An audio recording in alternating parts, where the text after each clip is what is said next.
भारतीय राजनीति में नेताओं का एक पार्टी से दूसरी पार्टी में जाना, ये तो हम सब देखते ही रहते हैं। पर कभी सोचा है कि क्या हो अगर ऐसा करने पर उनकी कुर्सी ही चली जाए? जी हाँ, हमारे संविधान में ठीक इसी के लिए कानून बनाया गया है, जिसे हम कहते हैं दल बदल विरोधी कानून। तो चलिए आज इसी कानून के दिलचस्प दांव पेच को समझते हैं। तो आज हम क्या क्या देखने वाले हैं? सबसे पहले तो ये जानेंगे कि आखिर यह कानून लाने की जरूरत ही क्यों पड़ी। फिर देखेंगे कि संविधान की 10वीं अनुसूची में क्या है, यह कानून काम कैसे करता है, इसमें क्या पेच हैं, क्या विवाद हैं, और सबसे जरूरी बात, आज के दौर में इसकी अहमियत क्या है। तो चलिए मुद्दे की बात पर आते हैं और एक सीधा सा सवाल पूछते हैं। क्या कोई नेता जिसे चुनकर भेजा गया है, उसे सिर्फ इसलिए अपनी सीट से हटाया जा सकता है क्योंकि उसने अपनी पार्टी बदल ली? इसका जवाब हाँ, इसी कानून के अंदर छिपा हुआ है। अच्छा, इस कानून को ठीक से समझने के लिए हमें थोड़ा पीछे जाना पड़ेगा, भारतीय राजनीति के एक ऐसे दौर में जो काफी उथल-पुथल भरा था। एक ऐसा दौर जिसे रिवॉल्विंग डोर प्रॉब्लम कहा जाता था, मतलब नेताओं का आना जाना लगा ही रहता था। ये बात है 1967 की। हरियाणा के एक विधायक थे गयालाल। जनाब ने एक ही दिन में 3 बार पार्टी बदल डाली, सोचिए जरा। और बस इसी घटना के बाद से भारतीय राजनीति को एक नया मुहावरा मिल गया, आया राम गया राम।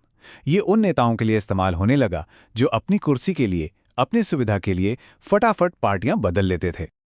और देखिए, गयालाल कोई अकेले नहीं थे। 1960 और 70 के दशक में तो ये एक तरह का फैशन ही बन गया था। विधायक, सांसद सब अपनी मर्जी से पार्टियां बदल रहे थे। और नतीजा ये कि चुनी हुई सरकारें ताश के पत्तों के महल की तरह ढह रही थीं। इससे देश में एक बहुत ही खतरनाक राजनीतिक अस्थिरता पैदा हो गई। अब इस आया राम गया राम वाले कल्चर पर लगाम लगाने के लिए एक मजबूत, एक ठोस समाधान की जरूरत थी। और यही एंट्री होती है हमारे संविधान की 10वीं अनुसूची की। तो ये दलबदल विरोधी कानून आखिर है क्या भला? देखिए, बहुत सीधे शब्दों में कहें तो ये हमारे संविधान में किया गया 52वां संशोधन है, जिसे 10वीं अनुसूची या 10th शेड्यूल के तौर पर जोड़ा गया। और इसका मकसद सिर्फ एक था, ये जो रोज रोज का दल बदल है उस पर रोक लगाना और सरकारों को स्थायित्व देना। तो देखिए, इस कानून का सफर भी काफी लंबा रहा है। 60s और 70s में दल बदल की समस्या अपने चरम पर थी। इसी से निपटने के लिए 1985 में 52nd संशोधन करके 10वीं अनुसूची लाई गई। और आज इतने साल बाद भी ये कानून भारतीय राजनीति के बिल्कुल केंद्र में है, कभी सॉल्यूशन बनकर तो कभी खुद एक बड़ा विवाद बनकर। तो अब ये समझते हैं कि ये कानून आखिर काम कैसे करता है। वो कौन सी वजहें हैं, कौन से ग्राउंड्स हैं जिनके आधार पर किसी मेंबर को डिस्क्वालीफाई यानी अयोग्य ठहराया जा सकता है। देखिए, इसके 2 मेन कारण हैं।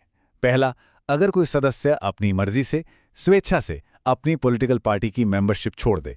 और दूसरा, अगर वो संसद या विधानसभा में अपनी पार्टी के ऑफिशियल डायरेक्शन, जिसे व्हिप कहते हैं, उसके खिलाफ जाकर वोट करे या वोटिंग में हिस्सा ही न ले। ये व्हिप क्या होता है, इसे समझने का सबसे आसान तरीका है एक क्रिकेट टीम का उदाहरण। जैसे टीम का कैप्टन बताता है कि किसे कहां फील्डिंग करनी है, कैसे खेलना है, बिल्कुल वैसे ही पार्टी का व्हिप बताता है कि किसी बिल पर पक्ष में वोट करना है या विपक्ष में। और अगर किसी ने इस व्हिप को नहीं माना तो बस ये एक फाउल है और इसकी सजा डिस्क्वालिफिकेशन तक हो सकती है। लेकिन रुकिए, कहानी इतनी सीधी भी नहीं है। हर कानून की तरह इसमें भी कुछ अपवाद हैं, कुछ बचाव के रास्ते हैं। और मजे की बात यह है कि सारे विवाद भी यहीं से शुरू होते हैं। इस कानून में एक बहुत बड़ा और शायद सबसे विवादास्पद एक लूप होल है। वो है मर्जर का, यानी विलय का।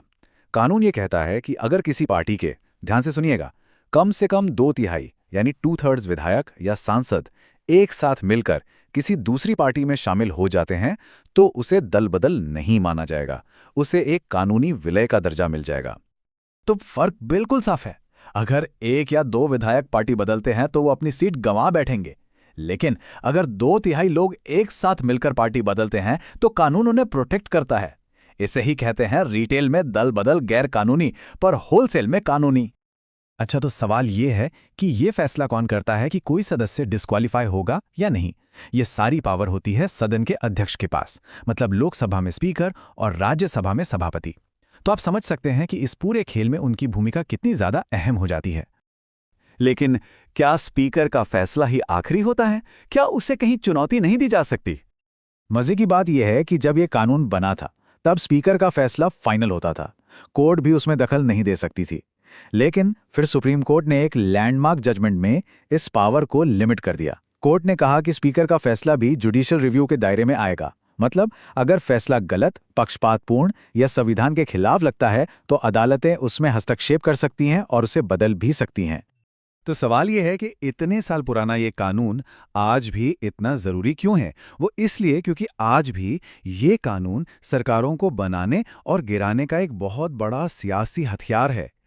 देखिए, इस कानून को लेकर जो बहस है वो एक सिक्के के दो पहलुओं जैसी है। एक तरफ जो लोग इसका समर्थन करते हैं वो कहते हैं कि ये पार्टियों में अनुशासन और सरकार में स्थिरता लाता है, बहुत अच्छी बात है। लेकिन दूसरी तरफ जो इसकी आलोचना करते हैं उनका मानना है कि ये पार्टी के अंदर लोकतंत्र को खत्म कर देता है। मतलब कोई भी सदस्य पार्टी के बड़े नेताओं के खिलाफ अपनी आवाज़ नहीं उठा सकता, उसे पार्टी लाइन माननी ही पड़ती है। तो कुल मिलाके आज की तारीख में भी ये कानून राजनीतिक दांवपेच, कानूनी लड़ाइयों और सियासी बहसों के बिल्कुल सेंटर में है। चाहे राज्य सरकारें हों या केंद्र की सरकार, उनका भविष्य कई बार इसी कानून की अलग अलग व्याख्याओं पर टिक जाता है।